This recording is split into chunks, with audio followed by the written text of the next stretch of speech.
여러분 벌써 수요일이 돌아왔네요. 황혼의 벗입니다.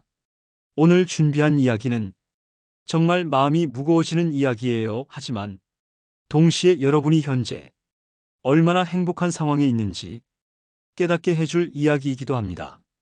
72세 박철수 할아버지. 지금 이 순간에도 서울역 지하도의 차가운 바닥에서 잠을 자고 계세요. 옆에 놓인 낡은 비닐봉지 하나가 할아버지의 전 재산입니다. 그 안에는 1200원과 곰팡이가 핀 빵 한 조각이 전부예요. 하지만 믿으시겠어요? 불과 2년 전까지만 해도 이 할아버지는 5억 원의 재산을 가진 부유한 분이었습니다. 부산 해운대 고급 아파트, 서면의 상가 건물, 그리고 은행에 1억 원의 예금까지 있었어요. 자랑스러운 3명의 자녀들이 있었고 예쁜 손자, 손녀 6명도 있었습니다. 명절 때마다 손자들에게 용돈 100만 원씩 나눠주시는 그런 자상한 할아버지셨어요. 도대체 무슨 일이 일어난 걸까요? 5억 원은 어디로 사라졌을까요? 그리고 사랑했던 자녀들은 왜 아버지를 버렸을까요? 오늘 이 이야기를 듣고 나시면 여러분은 분명히 이런 생각이 드실 거예요. 그래도 나는 저것보다는 훨씬 낫구나. 그리고 지금 여러분이 가진 모든 그것들에 감사하게 되실 거예요. 구독과 좋아요 버튼도 잊지 말아주시고 오늘 이야기가 끝나면 댓글로 여러분의 생각도 들려주세요. 그럼 지금부터 박철수 할아버지 충격적인 몰락 이야기를 시작해 보겠습니다. 박철수 할아버지의 과거. 박철수 할아버지는 1951년 경남 창원의 가난한 농가에서 태어나셨어요. 6남매 중 셋째였는데 어릴 때부터 정말 어려운 환경에서 자라셨습니다. 중학교도 제대로 마치지 못하고 15세에 부산으로 올라와서 건설 현장에서 일을 시작하셨어요. 새벽 5시에 일어나서 밤 10시까지 하루 17시간씩 일하는 게 일상이었습니다. 그때는 정말 힘들었어. 하루 벌어서 하루 먹고 사는 게 고작이었지. 그래도 포기하지 않았어. 언젠가는 성공하겠다는 생각만으로 버텼어. 할아버지는 이렇게 회상하세요. 젊은 시절 손에 굳은 살이 박이고 등이 휘도록 일하셨던 그 시절을요. 20대 후반에 박영숙 할머니와 결혼하셨어요. 할머니도 시장에서 반찬 장사를 하며 가게를 도우셨죠. 신혼집은 부산 서구의 작은 월세방이었어요. 보증금 50만 원, 월세 5만 원. 지금 기준으로는 정말 작은 돈이지만 그때 할아버지 부부에게는 큰 부담이었어요. 30대 첫째 아들 민수가 태어났고 2년 후 둘째 딸 미영, 그리고 5년 후 막내 아들 민철이 태어났습니다. 아이들이 하나씩 늘어날 때마다 할아버지의 어깨는 더욱 무거워졌어요. 우리 아이들만큼은 나처럼 고생시키면 안 된다는 생각으로 더욱 열심히 일하셨어요. 토요일, 일요일도 없이 일하시며 명절에도 쉬지 않으셨어요. 40대에 들어서면서 할아버지는 작은 건설업체를 차리셨어요. 처음에는 직원 3명으로 시작했지만 성실하고 꼼꼼한 성격 덕분에 점점 규모가 커졌어요. 50대에는 직원 30명, 규모의 중견업체로 성장했습니다. 아이들 교육에도 정말 신경을 많이 쓰셨어요. 큰아들 민수는 부산대학교 전자공학과에 진학해서 삼성전자에 취직했어요. 둘째 딸 미영은 부산교대를 나와서 공무원이 되었고 막내 민철은 경영학을 전공한 후 부산에서 카페를 운영하게 되었어요. 내가 공부를 못해서 고생한 만큼 우리 아이들은 제대로 배워서 떳떳하게 살았으면 좋겠다고 항상 말씀하셨대요. 황금기와 가족의 행복. 2010년대에 들어서면서 할아버지의 사업은 최고 전성기를 맞았어요. 부산 지역 재개발 사업에 참여하면서 큰 수익을 얻으셨거든요. 첫 번째로 구입한 건 부산 해운대의 아파트였어요. 32평 아파트를 2억 5천만 원에 구입하셨죠. 드디어 우리도 해운대에 집을 가지게 됐구나. 하시며 정말 기뻐하셨어요. 이어서 서면의 원룸 건물을 1억 5천만 원에 구입하셨어요. 월세 수입만으로도 한 달에 300만 원이 들어왔어요. 은행 예금도 1억 원까지 모이게 되었죠. 총 재산 5억 원. 할아버지는 이때가 인생에서 가장 행복한 시기였다고 하세요. 자녀들도 모두 결혼해서 가정을 꾸렸어요. 큰아들 민수는 삼성전자 과장으로 승진해서 분당에 아파트를 장만했고, 둘째 딸 미영은 부산에서 공무원 남편과 결혼해서 아들 둘을 낳았어요. 막내 민철은 부산 서면에서 카페를 성공적으로 운영하며 딸 하나, 아들 하나를 두었죠. 손자, 손녀가 총 6명이나 되었어요. 할아버지는 손자들이 올 때마다 정말 기뻐하셨어요. 할아버지, 할아버지. 손자들이 뛰어와서 안기면 할아버지는 세상에서 가장 행복한 표정을 지으셨대요. 명절 때마다 온 가족이 해운대 아파트에 모였어요. 할아버지는 손자들에게 용돈을 100만 원씩 주시며 공부 열심히 해라, 할아버지가 다 도와줄게라고 말씀하셨어요. 할머니는 명절 음식을 정성스럽게 준비하시고, 자녀들은 우리 아버지 정말 대단하시지? 라며 할아버지를 자랑스러워했어요. 2021년 추석, 온 가족이 모인 자리에서 큰아들 민수가 말했어요. 아버지, 정말 고생 많이 하셨어요. 저희가 이렇게 잘 살 수 있는 것도 다 아버지 덕분이에요. 둘째 딸 미영도 덧붙였어요. 아버지가 계셔서 우리가 얼마나 든든한지 몰라요. 할아버지는 그때 이렇게 생각하셨대요. 내가 평생 고생한 보람이 있구나. 우리 가족들이 이렇게 행복해하니까. 하지만 이때까지도 할아버지는 몰랐어요. 이 행복이 곧 끝나게 될 거라는 것을요. 2022년 3월 15일 화요일 오후 2시, 할아버지가 해운대 아파트에서 TV를 보고 계실 때 전화가 걸려왔어요. 안녕하세요, 할아버님. 저는 글로벌 크립토 인베스트먼트 대표 김우진입니다. 목소리가 30대 정도로 들리는 젊은 남자였어요. 정중하고 친근한 말투였죠. 혹시 암호화폐 투자에 대해서 들어보셨나요? 그런 거 위험한 거 아닌가요? 뉴스에서 많이 사기 당한다고 하던데. 할아버님께서 아시는 건 개인이 직접 투자하는 거예요. 저희는 다릅니다. 전문가가 대신 투자해드리는 거거든요. 김우진은 계속해서 설명했어요.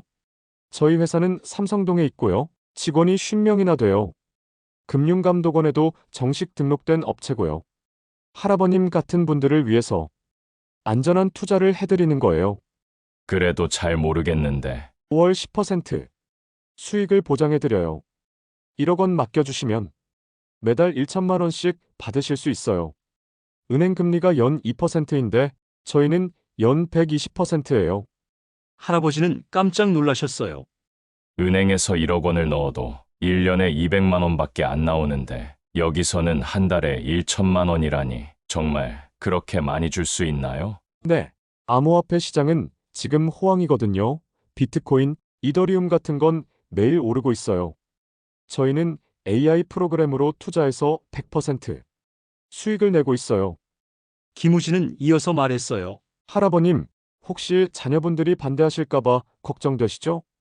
그런데 요즘 젊은 사람들은 이런 투자를 잘 몰라요. 9세대 방식으로만 생각하거든요. 그럴 수도 있겠네요. 저희 고객 중에 80세 할머니도 계세요. 5억 원 투자하셔서 매달 5천만 원씩 받고 계세요. 정말 후회 없으시대요. 할아버지는 점점 관심이 생기기 시작했어요. 3일 후 정말로 화려한 회사 자료가 택배로 왔어요. 삼성동 고층 빌딩에 있는 사무실 사진, 직원들이 모니터를 보며 일하는 모습, 금융감독원 등록증, 사본, 그리고 다른 고객들의 수익인증서까지. 한 고객의 수익인증서에는 이렇게 적혀 있었어요. 5개월간 투자금 2억 원으로 1억 3천만 원 수익 실현, 정말 만족합니다. 마이너스. 서울 강남구. 또 다른 인증서에는 1년간 투자해서 원금의 3배를 벌었습니다. 김우진 대표님, 정말 감사해요. 마이너스. 부산 해운대구. 물론 이 모든 게 가짜였지만 할아버지는 모르셨죠. 김우진이 다시 전화했어요. 할아버님, 자료 보셨나요? 어떠세요? 잘 만들어져 있네요. 그런데 혹시 걱정되시는 게 있으세요? 자식들이 반대할 것 같아서요. 할아버님, 이런 투자는 젊은 사람들이 더 잘 모르는 분야예요. 그분들은 주식이나 부동산만 알지 암호화폐 시장은 잘 모르거든요. 하지만 지금이 기회예요. 나중에 후회하실 수도 있어요. 그날 저녁 할아버지는 자녀들에게 전화했어요. 먼저 큰아들 민수에게 전화했죠. 민수야, 아버지가 투자를 하나 해볼까 하는데 아버지 무슨 투자요? 암호화폐 투자인데 전문가가 대신 해준다고 해. 월 10% 수익을 보장한다니까. 민수는 즉시 반대했어요. 아버지, 그런 거 다 사기예요. 요즘 그런 사기가 얼마나 많은지 아세요? 절대 하시면 안 돼요. 둘째 딸 미영에게도 전화했어요. 미영아, 아버지, 민수 오빠한테 들었어요. 그런 투자 절대 하지 마세요. 월 10%라고 하는 게 말이 돼요? 은행에서도 연 2%밖에 안 주는데. 막내 민철도 마찬가지였어요. 아버지, 그런 거 다 사기라니까요. 요즘 노인분들 상대로 하는 투자. 사기가 얼마나 많은데요. 하지만 할아버지는 이렇게 생각했어요. 얘들이 뭘 알아? 나이 먹으니까 무시하는 거지. 나도 40년간 사업하면서 돈 관리해봤는데 이 정도 판단 못할까? 며칠 후 김우진이 다시 전화했어요. 할아버님, 어떻게 생각하세요? 자식들이 반대해서 고민이에요. 할아버님, 자녀분들 말씀도 이해는 해요. 그런데 그분들이 암호화폐 투자에 대해서 제대로 알고 계신가요? 모르는 걸 무조건 반대하는 거 아닐까요? 그럴 수도 있겠네요. 일단 작은 금액부터 시작해 보세요. 5천만 원 정도만. 그래서 수익이 나오는 걸 보여드리면 자녀분들도 인정하실 거예요. 5천만 원 그것도 적지 않은 돈인데. 할아버님, 지금 5천만 원을 은행에 넣어봐야 1년에 100만 원밖에 안 나와요. 저희한테 맡기시면 한 달에 500만 원이에요. 6개월이면 원금 회수하고도 1,500만 원이 남아요. 계산해보니 정말 그랬어요. 할아버지는 마음이 흔들리기 시작했어요. 그럼 1억 원으로 해볼까요? 오 할아버님, 현명한 선택이세요. 1억 원이면 매달 1천만 원씩 받으실 수 있어요. 이렇게 해서 할아버지는 생애 첫 투자, 사기에 발을 들여놓게 되었어요. 2022년 4월 5일 할아버지는 김우진이 알려준 계좌로 1억 원을 송금했어요. 송금하는 순간까지도 가슴이 두근거렸어요. 정말 매달 1천만 원씩 들어올까? 김우진은 송금 확인 후 바로 전화했어요. 할아버님, 송금 확인했어요. 지금부터 저희가 전문적으로 투자해 드릴게요. 매달 말일에 수익금을 입금해 드려요. 4월 30일 오후 3시. 정말로 1천만 원이 할아버지 계좌에 들어왔어요. 정말 들어왔네. 할아버지는 깜짝 놀라셨어요. 평생 은행 이자로만 몇십만 원씩 받아보던 분이 한 번에 1천만 원을 받으신 거예요. 김우진이 전화했어요. 할아버님, 수익금 확인하셨죠? 어떠세요? 와, 정말 신기해요. 이렇게 많은 돈이 한 번에. 할아버님, 이제 믿으셔도 될 것 같죠? 저희는 약속을 지키는 회사예요. 5월 31일 또 1천만 원이 들어왔어요. 할아버지는 이제 확신하기 시작했어요. 자녀들에게 자랑 전화를 했어요. 민수야, 아버지가 투자한 거 말이야. 정말로 돈이 들어와. 아버지 설마. 정말이야. 2달 연속으로 1천만 원씩 들어왔어. 민수는 걱정했어요. 아버지, 그래도 조심하세요. 처음에는 돈을 주다가 나중에 크게 사기치는 경우가 많다고 해요. 하지만 할아버지는 듣지 않았어요. 너희들은 너무 걱정이 많아. 나도 40년간 사업해봤는데 이 정도는 판단할 수 있어. 6월에도 1천만 원이 들어왔어요. 3개월 연속이었어요. 할아버지는 이제 완전히 믿게 되었어요. 역시 내 눈이 맞았어. 젊은 놈들이 뭘 알아? 그때 김우진이 또 다른 제안을 했어요. 할아버님, 특별한 기회가 생겼어요. 어떤 기회요? 새로운 코인이 하나 나오는데 3개월 안에 10배 오를 거예요. 비트코인도 처음에 $1였다가 지금 6만 달러 아니에요? 이것도 그런 기회예요. 그렇게 확실해요? 네, 저희가 내부 정보를 가지고 있어요. 하지만 최소 투자 금액이 2억 원이에요. 너무 큰 기회라서 소액 투자는 받지 않는데요. 할아버지는 고민에 빠졌어요. 2억 원이라 아파트를 팔아야 가능한 금액이었어요. 2억 원은 너무 큰 돈인데. 할아버님, 지금까지 3개월간 3천만 원 받으셨죠? 이번 기회 놓치시면 평생 후회하실 거예요. 10배면 20억 원이에요. 할아버님 재산이 25억 원이 되는 거예요. 25억 원 생각만 해도 가슴이 뛰었어요. 고민 끝에 할아버지는 결정했어요. 해운대 아파트를 팔기로 한 거예요. 자녀들은 극력 반대했어요. 큰아들 민수가 부산으로 내려왔어요. 아버지 정신 차리세요. 아파트까지 팔아서 투자한다고요? 민수야, 너는 몰라. 이게 얼마나 큰 기회인지. 3개월 후에 20억 원이 된다고. 아버지, 그런 게 어디 있어요? 3개월 만에 10배가 된다고요? 말이 돼요? 둘째 딸 미영도 울면서 말렸어요. 아버지, 제발 그러지 마세요. 이 집은 아버지가 평생 고생해서 산 집이잖아요.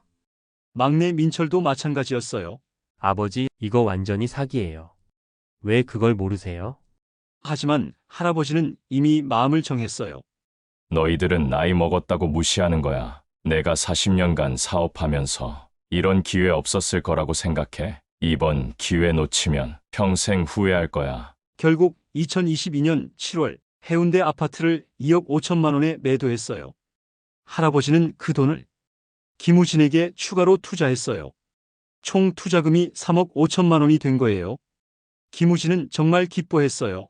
할아버님, 정말 현명한 선택이세요. 3개월 후에 35억 원 받으실 수 있어요. 7월 말 3천만 원이 들어왔어요. 8월 말에도 3천만 원이 들어왔어요. 할아버지는 신이 났어요. 봐라, 내 말이 맞았지. 자녀들은 더 이상 아무 말도 하지 않았어요. 어차피 듣지도 않으니까요. 하지만 9월부터 이상한 일이 일어나기 시작했어요. 9월 30일이 되어도 돈이 들어오지 않았어요. 할아버지가 김우진에게 전화했어요. 우진 씨, 이번 달 수익은 언제 들어와요? 아, 할아버님 죄송해요.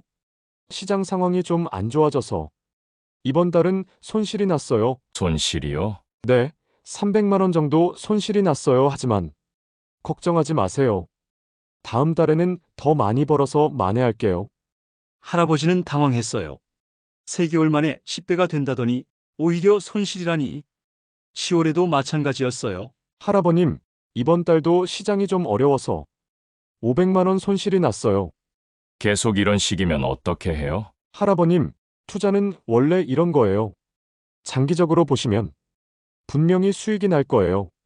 11월이 되자 김우진의 전화가 뜸해졌어요. 전화해도 잘 받지 않았어요. 죄송해요. 할아버님, 지금 중요한 회의 중이라서 나중에 연락드릴게요. 12월에는 아예 전화를 받지 않았어요. 할아버지는 불안해지기 시작했어요. 2023년 1월 할아버지는 직접 서울로 올라갔어요. 김우진이 말한 삼성동 주소를 찾아간 거예요. 하지만 그곳에는 김우진의 회사가 없었어요. 전혀 다른 회사가 있었죠. 혹시 글로벌 크립토 인베스트먼트라는 회사 아세요? 그런 회사 여기 없는데요. 우리가 여기 5년째 있는데 그런 회사 본 적 없어요.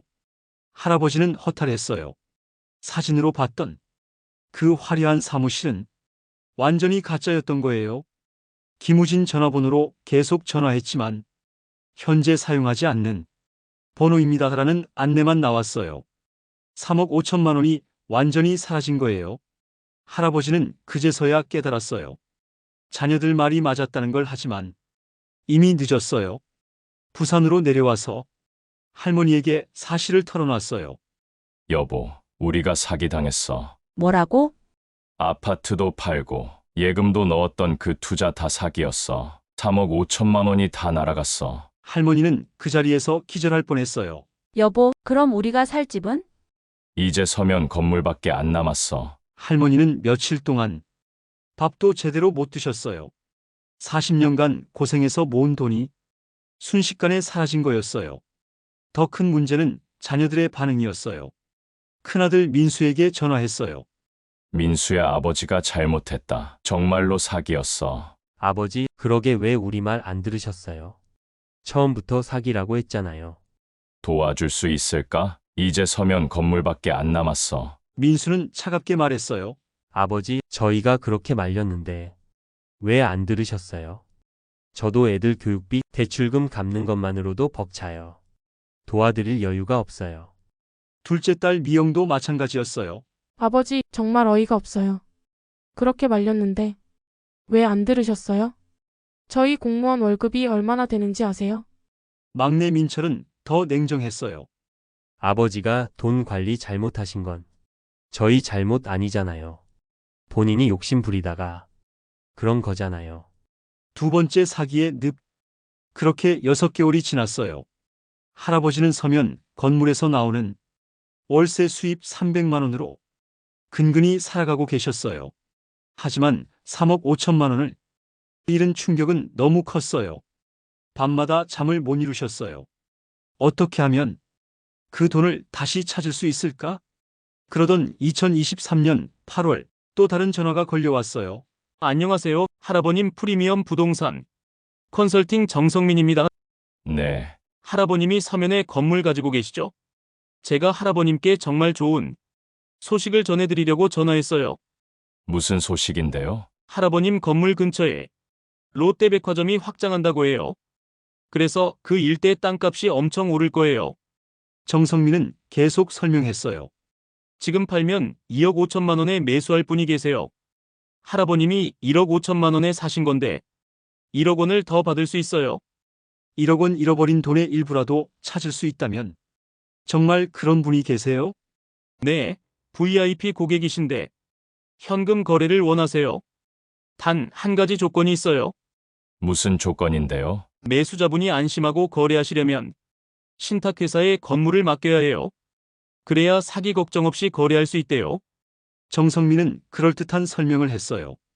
요즘 부동산 사기가 많잖아요. 그래서 VIP 고객들은 신탁회사를 통해서만 거래하세요. 할아버님도 더 안전하고요. 며칠 후 정성민이 서류를 가지고 왔어요. 부동산 신탁 계약서, 매수자 정보, 신탁회사 등록증까지. 물론 모두 가짜였지만 할아버지는 모르셨어요. 이렇게 해놓으시면 한 달 안에 2억 5천만 원 받으실 수 있어요. 할아버지는 고민했어요. 하지만 1억 원을 더 받을 수 있다는 생각에 계약서에 서명했어요. 한 달이 지났지만 연락이 없었어요. 정성민에게 전화했어요. 성민 씨, 매매는 언제 되나요? 할아버님 매수자분이 갑자기 해외 출장을 가셔서 조금 늦어지고 있어요. 다음 달에는 확실히 계약할 거예요. 2달, 3달이 지나도 마찬가지였어요. 할아버지는 불안해지기 시작했어요. 직접 신탁회사를 찾아갔어요. 하지만 그런 회사는 존재하지 않았어요. 부동산 등기소에서 확인해 보니 건물이 이미 다른 사람 명의로 넘어가 있었어요. 1억 5천만 원짜리 건물도 완전히 사라진 거예요. 이제 할아버지에게 남은 건 은행 예금 5천만 원뿐이었어요. 평생 모은 5억 원 중에서 5천만 원만 남은 거예요. 할아버지와 할머니는 고시원으로 이사했어요. 월세 40만 원, 화장실 공용인 작은 방이었어요. 그렇게 3개월을 버티며 살았어요. 그런데 2024년 2월 마지막 전화가 걸려왔어요. 안녕하세요. 서울중앙지검 수사관 박진우입니다. 네. 할아버님이 투자 사기 피해를 당하셨죠? 저희가 김우진과 정성민을 체포했습니다. 할아버지는 깜짝 놀라셨어요. 정말요? 그럼 내 돈을 찾을 수 있나요? 네, 피해금을 돌려드릴 수 있어요. 하지만 지금 할아버님 계좌가 안전하지 않아요. 뭐가 안전하지 않다는 거예요? 사기꾼들이 할아버님 계좌 정보를 알고 있어서 또 사기칠 수 있어요. 지금 계좌의 돈을 안전한 곳으로 옮겨야 해요. 박진우는 계속 설명했어요. 검찰청 전용 계좌로 돈을 옮기시면 안전하게 보관해드려요. 그리고 피해금과 함께 돌려드릴게요. 이미 정신이 망가진 할아버지는 검찰청에서 도와준다는 말에 넘어가셨어요. 검찰청에서 그렇게 해준다면 네, 지금 바로 5천만 원을 이 계좌로 보내주세요. 그러면 일주일 후에 5억 원과 함께 돌려드릴게요. 결국 마지막 5천만 원까지 보이스피싱으로 잃었어요. 5억 원이 모두 사라진 거예요. 가족의 냉대와 거리로의 추방. 할아버지는 자녀들에게 마지막으로 도움을 요청했어요. 민수야, 아버지가 정말 어렵다. 도와줄 수 없을까? 하지만 큰아들 민수의 반응은 차가웠어요. 아버지, 저희가 그렇게 말렸잖아요. 이제 와서 어떻게 해요? 저도 생활이 빠듯해요. 둘째 딸 미영도 마찬가지였어요. 아버지, 공무원 월급을 어떻게 도와드려요? 저희도 애들 키우느라 힘들어요. 막내 민철은 더 냉정했어요. 아버지가 욕심 부리다가 그런 거잖아요. 저희가 뭘 어떻게 해요? 더 충격적인 건 자녀들이 만든 단체 카톡방이었어요. 민수 아버지한테 돈 절대 빌려주지 말자. 미영 한 명이라도 주면 나머지도 줘야 한다. 민철, 우리도 살기 힘든데 어떻게 도와드려? 결국 아무도 도와주지 않았어요. 고시원비도 낼 수 없게 된 할아버지는 거리로 내몰렸어요. 자녀들은 아예 전화번호를 바꿔버렸어요. 할아버지가 연락할 방법이 없어진 거예요. 할머니는 추위와 스트레스를 견디지 못했어요. 찜질방을 전전하다가 폐렴에 걸리셨어요. 병원비도 없어서 제대로 치료받지 못하신 할머니는 한 달 후 돌아가셨어요. 할아버지는 혼자서 할머니의 장례를 치러야 했어요. 자녀들에게 연락했지만 아무도 오지 않았어요. 할머니가 돌아가셨다고 문자를 보냈지만 바빠서 못 간다는 답장만 왔어요. 현재 할아버지와 마지막 메시지. 지금 할아버지는 서울역 지하도에서 살고 계세요. 낮에는 복지관에서 무료 급식을 드시고 밤에는 지하철역 벤치에서 주무세요. 옷은 3년째 같은 옷을 입고 계시고 목욕은 일주일에 한 번 공중 목욕탕에서 하세요. 그래도 할아버지가 살아가시는 이유가 있어요. 복지관에서 만난 다른 어르신들 때문이에요. 박 할아버지, 우리라도 있으니까 힘내세요. 할아버지는 이렇게 말씀하세요. 내가 이렇게 된 게 다 내 욕심 때문이야. 5억 원이 있을 때는 그게 당연한 줄 알았는데 지금 생각해보니 그때가 정말 행복했던 거야. 나처럼 살지 말라고. 다른 사람들에게 알려주고 싶어. 욕심 부리지 말고 지금 가진 것에 만족하면서 살라고. 여러분, 박철수 할아버지의 이야기를 들으시면서 어떤 생각이 드셨나요? 지금 여러분이 가진 모든 것들에 감사하세요. 잠잘 집이 있고 하루 세 끼 밥을 드실 수 있다면 그것만으로도 정말 행복한 거예요. 욕심을 부리지 마세요. 쉽게 큰 돈을 벌 수 있다는 말은 100% 거짓말이에요. 그리고 가족의 소중함을 잊지 마세요. 혹시 주변에 어려운 분이 계시다면 작은 관심이라도 가져주세요. 댓글로 여러분의 생각을 들려주시고 구독과 좋아요도 잊지 마세요. 다음 주에도 또 다른 이야기로 찾아뵐게요. 황혼의 벗이었습니다.